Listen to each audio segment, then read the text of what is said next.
I'm a 35-year-old office worker. My husband, Kevin, is 6 years older than me, and we've been married for 9 years. Right now, I'm living with my mom for some reasons. Let me explain how this happened. 4 years ago, Kevin and I built a house. At that time, Kevin had just changed jobs, and we didn't have much money saved or a high income. Kevin used to work for a big company, but his boss constantly bullied him secretly. This caused Kevin to have trouble sleeping, and eventually he couldn't go to work anymore.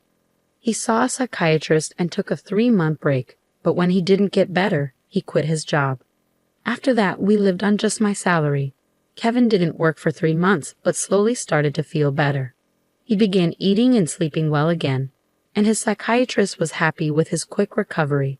My cheerful, loving Kevin was back. He then started looking for a new job. His experience at the big company helped, but finding a job was hard because he left his last job due to mental health issues. During this time, we found a small company that needed Kevin. The salary was about 3/4 of what he used to make, but he was happy to be working again. He said it was much better than being without a job, which made me happy. This job was also in a field he wanted to work in.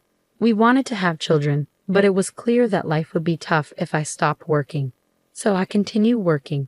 I also loved my job, and we decided not to have children at that time. Our life was peaceful until my mother, Sarah, was paralyzed in a car accident and needed a wheelchair to get around. My dad had passed away when I was in middle school, and Sarah had been living alone since then. Our family home was old and not suitable for a wheelchair, with many steps. Kevin then said, "I'm worried. Let's live together."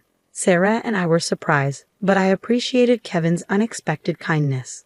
Since Kevin had just changed jobs, we were unsure about the future, but we decided to apply for a mortgage. As we expected, it was tough to get a loan because Kevin hadn't been at his job for long. However, we were determined and didn't give up. After trying with several mortgage companies, we finally found one that worked with us and approved our loan. We bought our dream home, which I had always imagined, filled with the smell of wood, thick wooden beams on the ceiling, custom storage spaces, a kitchen tailored for my height, and spacious cypress flooring. Importantly, it was a single-story, barrier-free house, perfect for living comfortably in a wheelchair. We were excited as our house was being built and visited the construction site every day. When our carefully designed home was finished, it had a large yard where my mom, who now rarely went outside, could enjoy sunbathing. However, there was a catch with the land. It was given to us by Kevin's grandfather, who adored Kevin. Kevin's family wasn't wealthy, but when his grandfather was diagnosed with cancer, he started to distribute his assets, giving us the largest plot of land. It felt like winning the lottery, but the land was just a 10-minute walk from Kevin's family home. When we told them my mother would be moving in with us, Kevin's sister laughed and said, "Why is your mother moving in too? How shameless is your family?" Kevin's mother told me that marrying someone different like me would bring trouble. She also harshly said it was terrible for her son to have to care for an old person and called me a curse. Even then, Kevin stood up for my mother and me. He said the land was a gift from his grandfather, and no one should complain. Kevin's mother and sister are really mean. It's amazing that Kevin, who is so kind, comes from that family. He's like a beautiful flower that grew out of mud. Kevin always says his family shows him how not to be. Kevin thinks his grandfather gave us the land because he wanted us to take care of his mother in her old age. He also gave other properties away. Kevin's sister got a parking lot that's a 10-minute walk from their home. It's smaller than our land but makes good money from parking fees. Honestly, I would have preferred that, but a gift is still a gift, and we are thankful. Thanks to my grandfather-in-law, we could build our house without paying for the land and used it to help get a loan. When the house was finished, we invited Kevin's mother and his sister's family over. The builders told us they had visited the house several times without asking us. They showed up late without apologizing and said, "This is kind of like Grandpa's house, so it's like our house too." Kevin's sister came in with muddy shoes and said the house smelled nice and didn't need air fresheners. She and her husband walked around with muddy shoes, ignoring the slippers we offered. When I suggested they use slippers, she laughed and said it was too much trouble and that we could just clean the floor. The visit was uncomfortable from the start, and they didn't bring anything with them. When they saw my mother's room, which is spacious and sunny, Kevin's mother said she would like that room. My mother's room is like a duplex with its own kitchen, almost a second living space. I want to live here, said my mother-in-law. She then told my mother, you were lucky to have that accident, weren't you? Thanks to being paralyzed, you moved from that old shack to this nice house. Isn't that a lucky turn of events? My mother said nothing but looked very sad. I was really angry inside, but before I could say anything, Kevin spoke up. What did you just say? There are things you should and shouldn't say. It makes me question your humanity. I can't even believe you're part of my family. You're the worst. Apologize now, Kevin demanded firmly. Whether they were amused or not, my mother and sister-in-law glared at me. Then my sister-in-law angrily asked Kevin, what's this all about? It's a total turnoff. It's not cool to invite people over and then be rude to them. Just because you built a house, you think you can act superior. The mother-in-law chimed in. My son messed up by marrying you. You're a jinx. Kevin didn't stay silent. Enough is enough.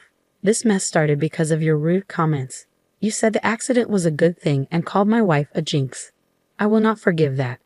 The mother and sister-in-law looked frustrated by Kevin's strong response. Then my mother, who had been watching everything, said with regret, it's okay. I am here because of the accident, and it's true I moved from a rundown house to this beautiful one. Your son has always been kind to me. Thank you. Perhaps feeling guilty, the mother and sister-in-law left, giving me a nasty look. My mother then apologized to Kevin. I'm sorry if I upset your mother and sister. I'm sorry for ruining the mood at our housewarming party. Kevin responded, no, I should be the one apologizing. It's embarrassing how they lack decency. I'm really sorry, but I am happy to be living with you.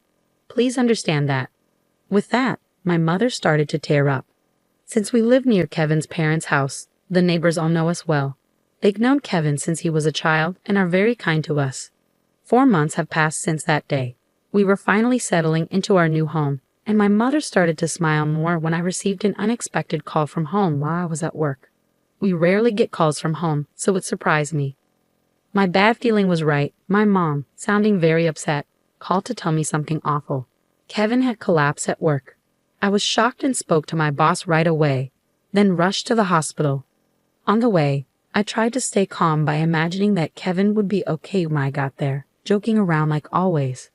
But when I arrived, it was a shock to see him with so many tubes attached to him. We had planned to go to a movie that weekend. The doctor told me Kevin was in critical condition and might not wake up. I felt like I was in a movie. I couldn't even cry. Despite my prayers, Kevin passed away at the hospital. My shock continued as my mother and sister-in-law arrived when they heard Kevin had died. My sister-in-law accused me harshly, asking if I had poisoned him or if I was after his life insurance. My mother-in-law also blamed me, saying bad things always happen around me and calling me a jinx. I was too sad to respond. Then my own mother arrived in a care driver's taxi, crying over Kevin's death, which finally made me cry too. We both sobbed loudly. My mother-in-law rudely told us to stop the fake crying.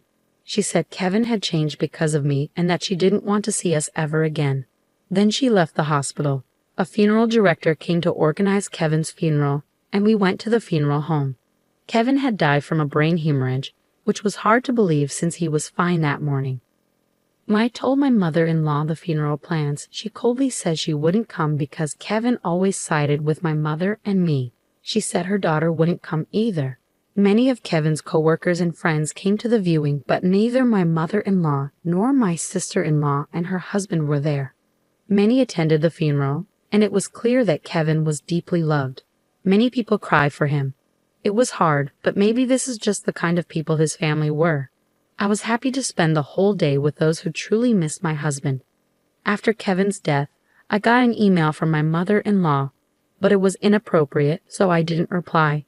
She was asking about the life insurance money and kept emailing because I didn't respond. Eventually, she claimed she had a right to it.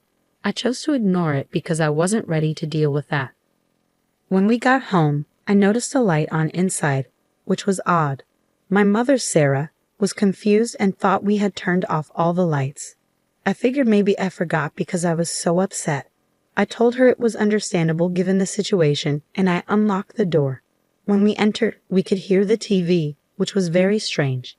Inside, we found my sister-in-law and her husband sitting there. I was so shocked I couldn't even speak.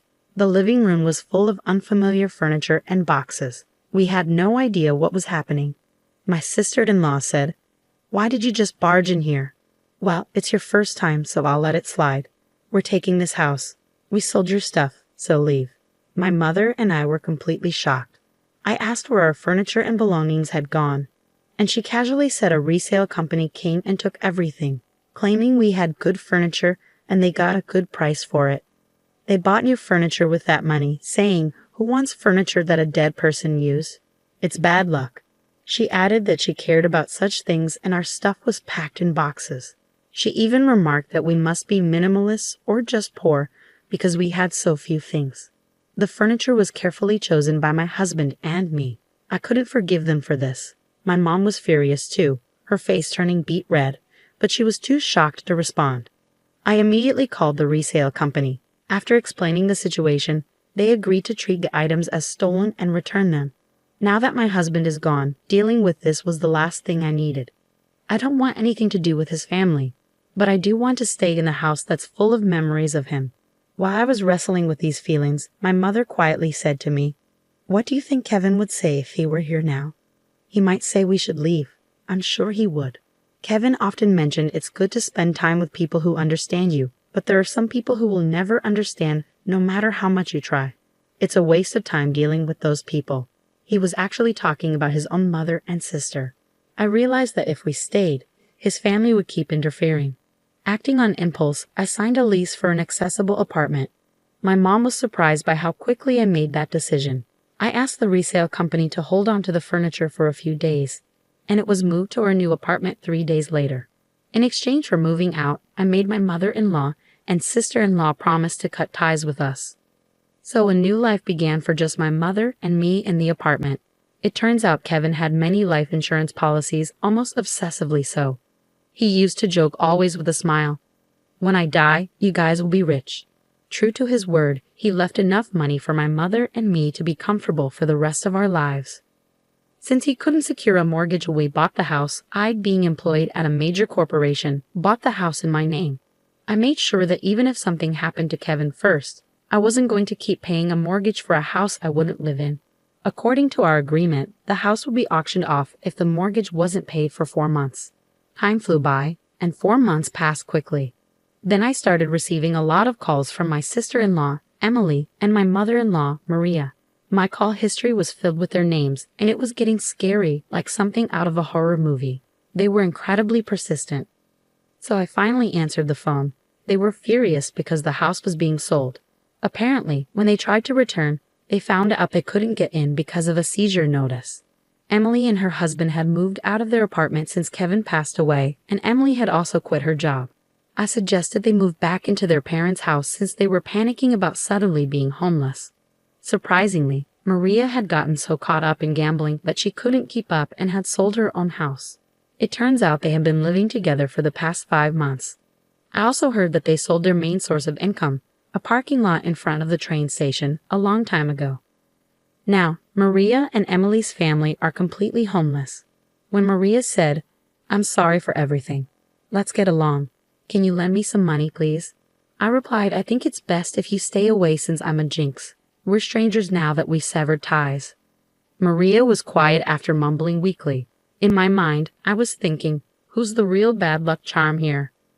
Then, when I said I wouldn't lend them a single cent, Emily, who had been listening next to Maria, shouted, "You devil.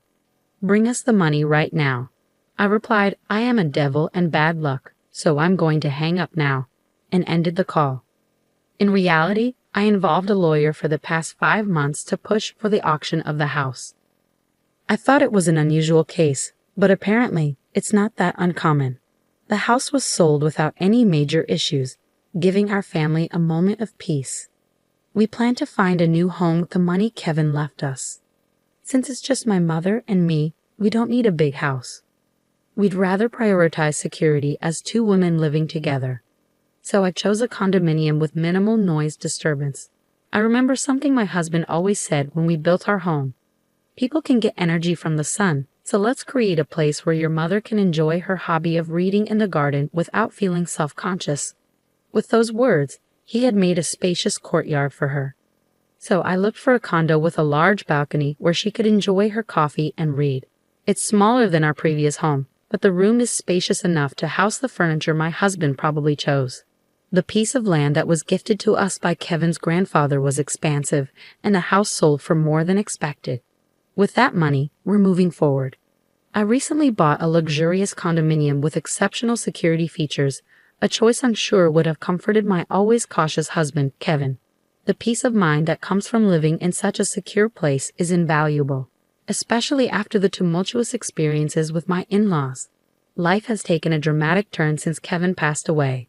Amidst my grief, I've been dealing with the fallout from his family's actions, which frankly has been draining. Following the auction of the house, Kevin's mother, Maria, and his sister found themselves without a place to live. Despite their desperate attempts, including trying to borrow money from neighbors, they couldn't secure any financial assistance and ended up in public housing.